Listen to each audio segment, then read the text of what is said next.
Hello everyone, welcome to SB institute. Welcome you all. আমি শুভেন্দু অধিকারী তোমাদের প্রত্যেককে পলিটির খুব গুরুত্বপূর্ণ একটি ক্লাসে ওয়েলকাম করছি। আজকে আমরা আলোচনা করব কি নিয়ে, দেখো টপিক রয়েছে কি ক্যাগ এবং অ্যাটর্নি জেনারেল। আজকে আমরা এই দুটি নিয়ে আলোচনা করব।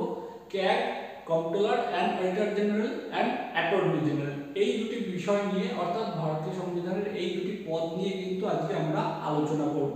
ঠিক আছে, তাহলে যারা যারা আমাদের ক্লাসগুলি ফলো করো তারা প্রত্যেক খাতা পেন নিয়ে বসে পড়ো, কারণ ক্লাসটা খুব গুরুত্বপূর্ণ হতে চলেছে প্রত্যেকটি আপকামিং যে এক্সামগুলি আসছে তাদের জন্য, এবং ইভেন এটা জেনারেল নলেজের ক্ষেত্রেও কিন্তু খুব গুরুত্বপূর্ণ।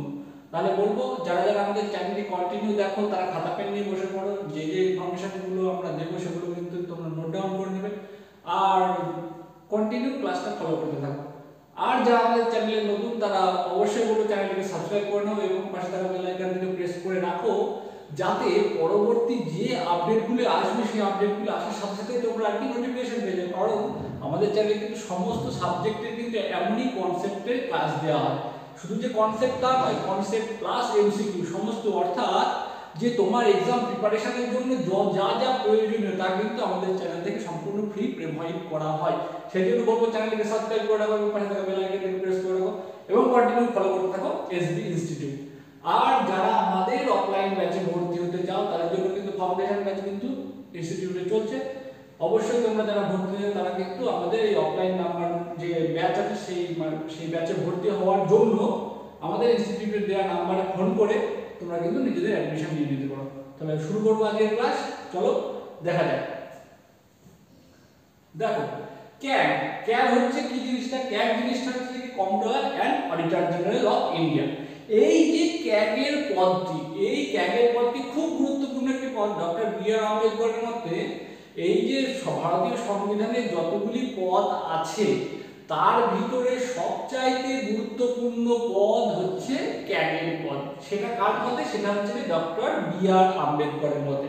ঠিক আছে, এটা কিন্তু ভালো করে মনে রাখতে হবে, এখান থেকেও কোশ্চেন আসে। আর কি এই ক্যাগ কিন্তু সৃষ্টি হয়েছিল 1800, ক্যাগের পদ সৃষ্টি হয়েছিল কিন্তু 1858 সালে। তারপরে প্রথম ক্যাগ হয় কিন্তু 1860 সালে। সেটা আদি নয়, বহু আমল লাগে সেই ব্রিটিশ পিরিয়ডে। ঠিক আছে, সেই তারপর থেকে কিন্তু চলে আসছে। সেই জন্য আমরা অত ইতিহাসের ওই বিষয়ে আমরা এখন এখানে আলোচনা করছি না, শুধু আমরা শুরু করবো ভারতের থেকে। তাই এই যে কন্ট্রোলার অ্যান্ড অডিটর জেনারেল, এটা কত ভারতীয় সংবিধানের 148 থেকে 151 ধারা পর্যন্ত রয়েছে। কি সেটা রয়েছে আমাদের ভারতীয় কি কন্ট্রোলার অ্যান্ড অডিটর জেনারেল। দেখো 148 থেকে 151 ধারাতে কিন্তু এই ভারতীয় সংবিধানে এই যে ক্যাগের পদে সমস্ত বিষয়বস্তু কিন্তু এই ধারাতে বা এই অনুচ্ছেদগুলিতে রয়েছে। তাহলে চলো এইবারটা দেখবো আমরা যে কি কি ইনফরমেশনগুলো এর সাথে আছে। সংসদীয় গণতান্ত্রিক শাসন ব্যবস্থায় সরকারের আয়। এবার এটা শুরু করার আগে আরো একবার বলবো, যেহেতু আমরা ইতিহাসের বিষয়টা টেনে আনলাম, সেটা দেখো প্রথম কিন্তু পদ তৈরি হচ্ছে কত বললাম? 1858। তোমরা চাইলে লিখে নিতে পারো।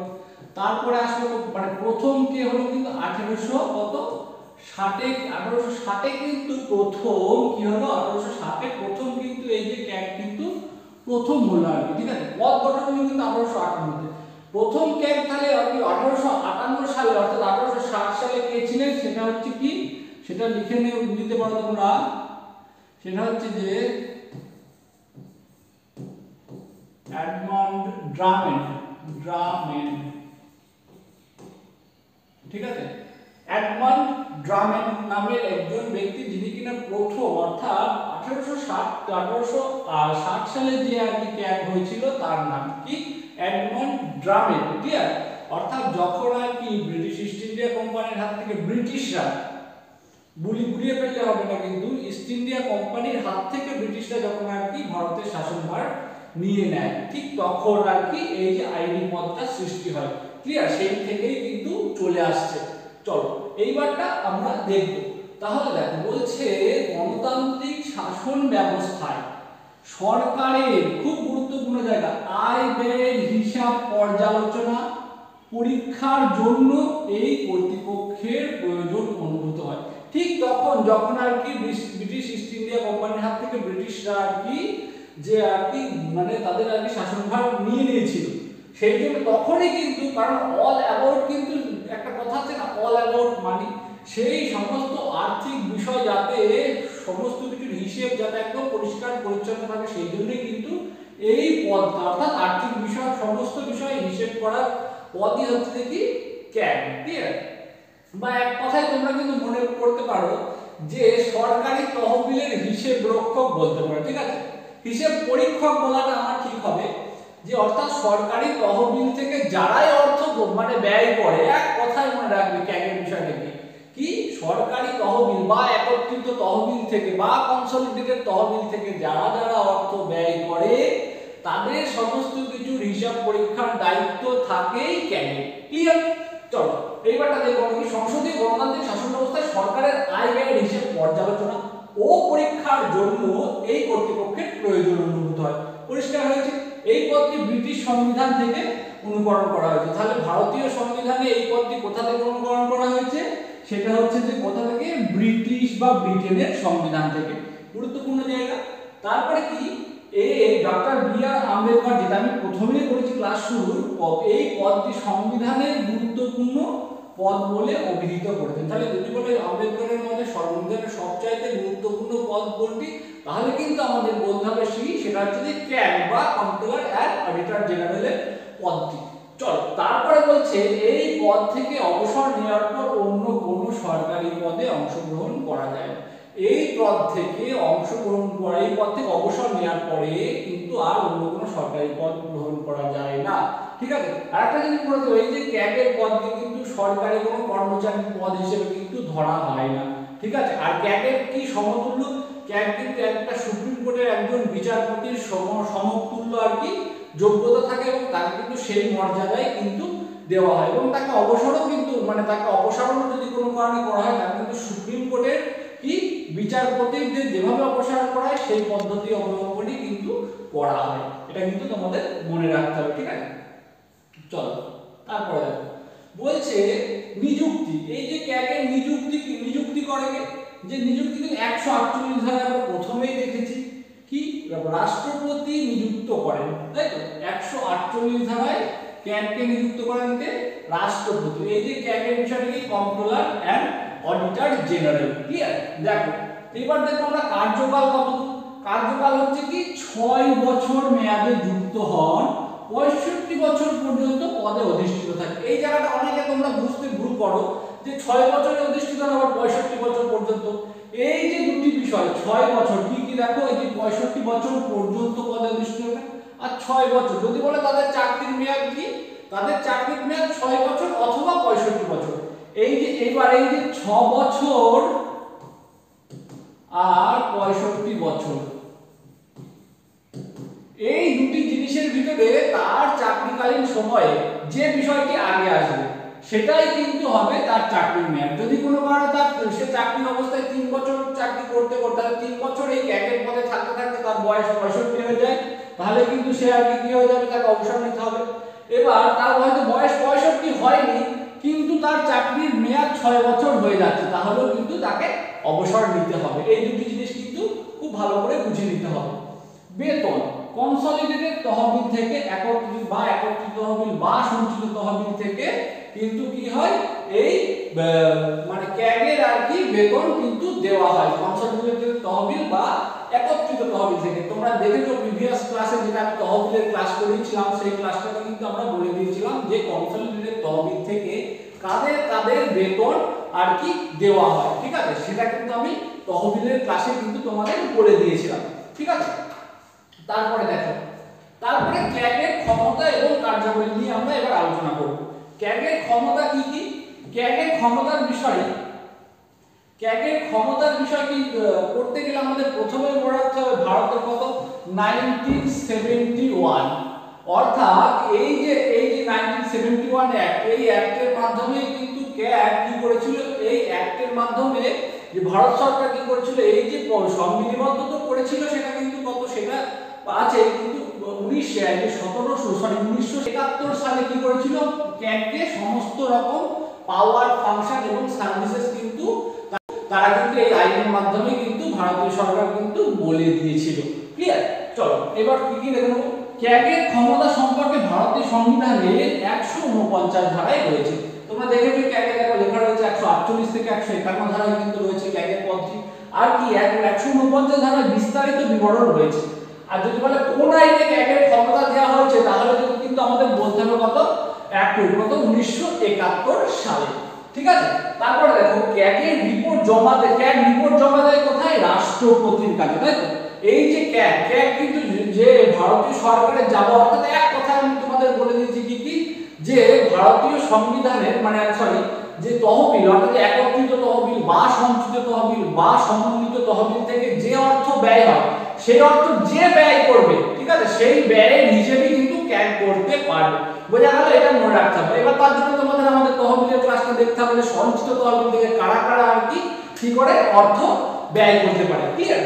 চলো এবার সেটি সংসদে পেশ করে থাকেন। এবারটা আমাদের মানে ভুলিয়ে ফেললে হবে না যে ক্যাগ কিন্তু রিপোর্ট সংসদে পেশ করে না, ক্যাগের রিপোর্ট পেশ করে কোথায়? ক্যাগ কিন্তু রিপোর্ট পেশ করে রাষ্ট্রপতির কাছে।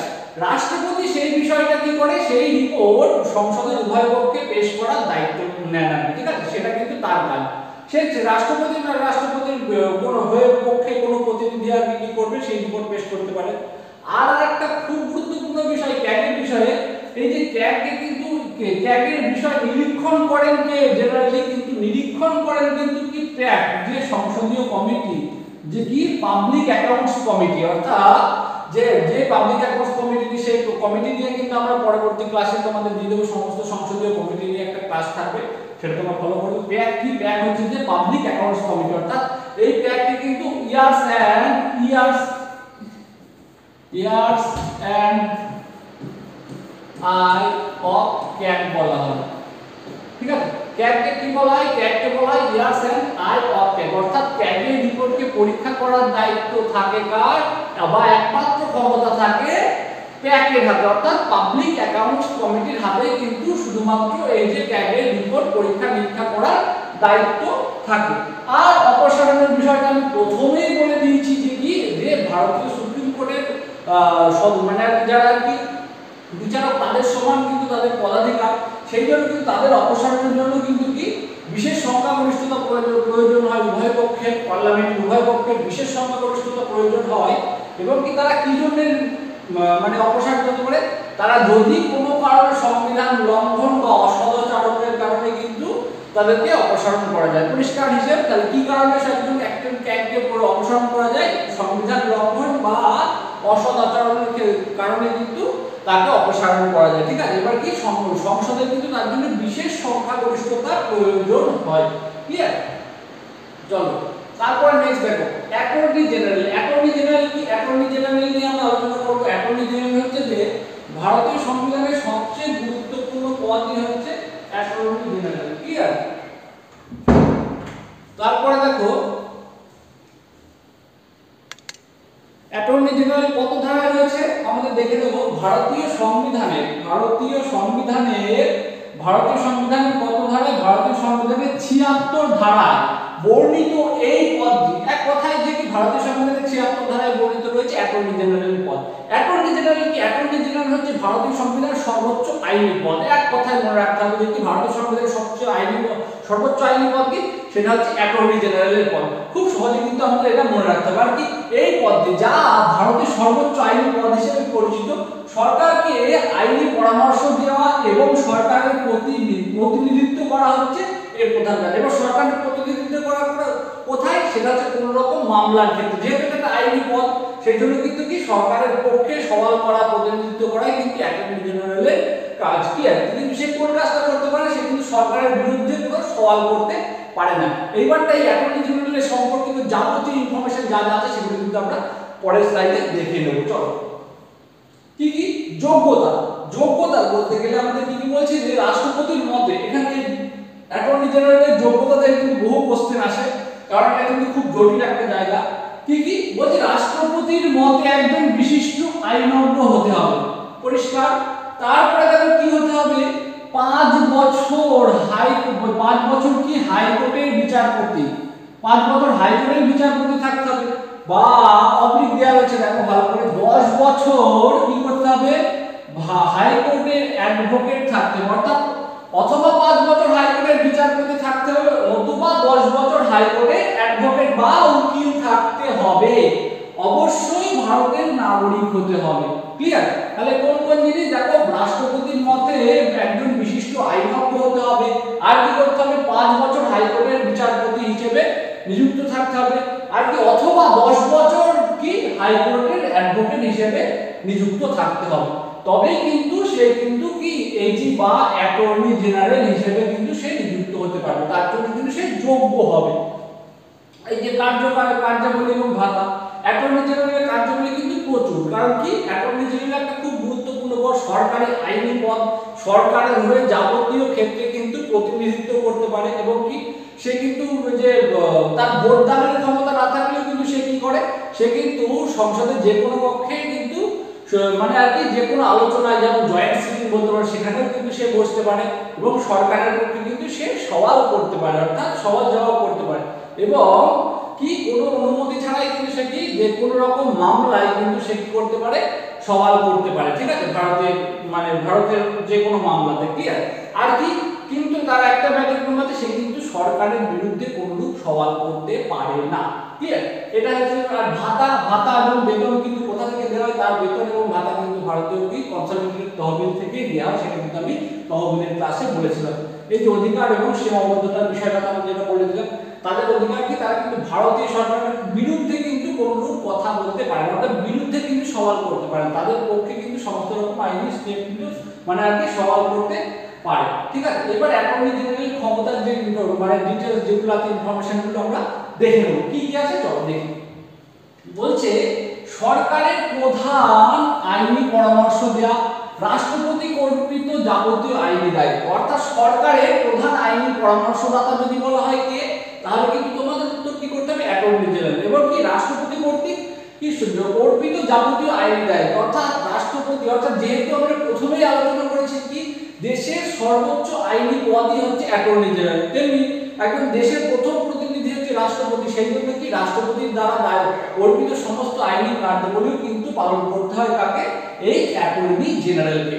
আর কি সমস্ত মামলায় ভারত সরকারের প্রতিনিধিত্ব করে, আমি প্রথমেই সমস্ত কিছু একটা অ্যারাউন্ডলি বলে দিয়েছি। কি বলছি, উচ্চ আদালতের প্রয়োজন সরকারের হয়ে সওয়াল করা, অর্থাৎ উচ্চ আদালত মানে হাইকোর্ট আমরা জানি, তাই তো। আর কি তারপরে শীর্ষ আদালতে সওয়াল করা, অর্থাৎ সুপ্রিম কোর্টের কিন্তু সওয়াল করতে পারে, সংবিধান কর্তৃক প্রদত্ত দায়িত্ব পালন করা কিন্তু এই অ্যাটর্নি জেনারেলের কাজ। ক্লিয়ার? তারপরে দেখো আর কি বিশেষ অধিকার, দেখো যেটা আমি বললাম বিশেষ অধিকারের মধ্যে কি ভারতের যে কোনো আদালতে বিচার প্রক্রিয়ায় অংশগ্রহণ করতে পারে, এটা হচ্ছে অ্যাটর্নি জেনারেলের কাজ। যদি বলে ভারতীয় সংবিধানে বিধিবদ্ধ এমন একজন প্রতিনিধির নাম লেখো যে কিনা কি ভারতীয় যে কোনো আদালতের বিচার প্রক্রিয়ায় অংশ নিতে পারে, তাই তো। তাহলে কি সেটা হচ্ছে অ্যাটর্নি জেনারেল লিখতে হবে। আর কি সদস্য না হয়ে সংসদের যে কোনো কাজে কিন্তু সে অংশ নিতে পারে, কিন্তু সে ভোট দিতে পারে না। সংসদের যে কোনো কাজে সে অংশ নিতে পারে, কিন্তু সে কিন্তু ভোট দিতে পারে না, এটা কিন্তু আমাদের মনে রাখতে হবে। ঠিক আছে, যদি আমাদের প্রস্তুতিতে সংসদে এমন একজন ব্যক্তি যে সংসদের সমস্ত কার্যাবলীতে অংশগ্রহণ করতে পারে কিন্তু ভোট দিতে পারে না, সেই ব্যক্তিকে তাহলে কিন্তু বলতে হবে কি অ্যাটর্নি জেনারেল। সীমাবদ্ধতাগুলি আমরা দেখে নেব কি কি, সরকারের বিরুদ্ধে সওয়াল করতে পারে না, যেটা আমি প্রথমেই বলে দিয়েছি তোমাদের, কি সরকারের বিরুদ্ধে কোনরূপ সওয়াল করতে পারে না। আর কি সংসদের ভোটাধিকার পায় না, যেটা আমি তোমাদের বলেই দিলাম যে সংসদে। আর কি সরকারি অনুমতি ব্যতীত কোনো সংস্থা পরিচালনা করতে পারে না, অর্থাৎ কোন রকম আইনি পদক্ষেপ বা কোন রকম আইনি সওয়াল সরকারি অনুমতি ব্যতীত কিন্তু সে করতে পারে না। ক্লিয়ার? চলো এই ছিল। দেখো লাস্টে আরেকবার দেখে নাও কি বিশেষ অধিকার কিন্তু দেখে নিতে হবে আমাদের কি ভারতের কোনো আদালতে কিন্তু বিচার প্রক্রিয়ায় অংশগ্রহণ করতে পারে না, আর কি সদস্য না হয়েও কিন্তু সংসদে অংশগ্রহণ করতে পারে। আর সীমাবদ্ধতার মধ্যে কিন্তু আমাদের দুটো জিনিস খুব ভালো করে মনে রাখতে হবে, সরকারের বিরুদ্ধে সওয়াল করতে পারে না, আর কি সংসদে ভোটাধিকার পায় না। এই দুটি জিনিস কিন্তু খুব ভালোভাবে মনে রাখতে হবে। তাহলে দেখো আজকে আমি তোমাদের ক্লাসে কি কি আলোচনা করলাম, যে কন্ট্রোলার এন্ড অডিটর জেনারেল, যেটা ভারতের সংবিধানের 148 থেকে 152 ধারাতে রয়েছে। আর কি আমি অ্যাটর্নি জেনারেল বা 76 ধারার অ্যাটর্নি জেনারেল করতে পারি না। ক্লিয়ার? চলো এই ছিল। দেখো লাস্টে আরেকবার দেখে নাও কি বিশেষ অধিকার কিন্তু দেখে নিতে হবে কি ভারতের কোনো আদালতে কিন্তু বিচার প্রক্রিয়ায় অংশগ্রহণ করতে পারে না, আর কি সদস্য না হয়েও কিন্তু সংসদে অংশগ্রহণ করতে পারে। আর সীমাবদ্ধতার মধ্যে কিন্তু আমাদের দুটো জিনিস খুব ভালো করে মনে রাখতে হবে, সরকারের বিরুদ্ধে সওয়াল করতে পারে সংসদে ভোটাধিকার পায় না। এই দুটি জিনিস কিন্তু খুব ভালোভাবে মনে রাখতে হবে। তাহলে দেখো আজকে আমি তোমাদের ক্লাসে কি কি আলোচনা করলাম, যে কন্ট্রোলার এন্ড অডিটর জেনারেল, যেটা ভারতের সংবিধানের 148 থেকে 152 ধারাতে রয়েছে। আর কি, আর আমি অ্যাটর্নি জেনারেল বা 76 ধারার অ্যাটর্নি জেনারেল নিয়ে আলোচনা করলাম, যেটা কিন্তু সংবিধানের সর্বোচ্চ আইনি পদ। এই বিষয়ে যাবতীয় ইনফরমেশন যা যা দেওয়ার আছে আমি দিয়ে দিলাম। যদি আর আমি তোমাদের যেখানে যেখানে বোঝানোর আমি কিন্তু বুঝিয়ে দিয়েছি। তোমাদের যদি কোথাও বুঝতে অসুবিধা হয়ে থাকে অবশ্যই কিন্তু তোমরা কমেন্টের মাধ্যমে জানাবে যে স্যার এই জায়গায় আমাদের বুঝতে অসুবিধা হয়েছে। আমরা কিন্তু কমেন্টের মাধ্যমে বা নেক্সট যে ক্লাসগুলি আসবে সেই ক্লাসগুলিতে তোমাদের কনফিউশনগুলো কিন্তু মানে কি বলবো আর কি তোমাদের সমস্যার সমাধান করে দেবো। আর তোমরা যারা আমাদের চ্যানেলে নতুন আছো অবশ্যই চ্যানেলটিকে সাবস্ক্রাইব করবে এবং পাশে থাকা বেল আইকনটিকে প্রেস করবে।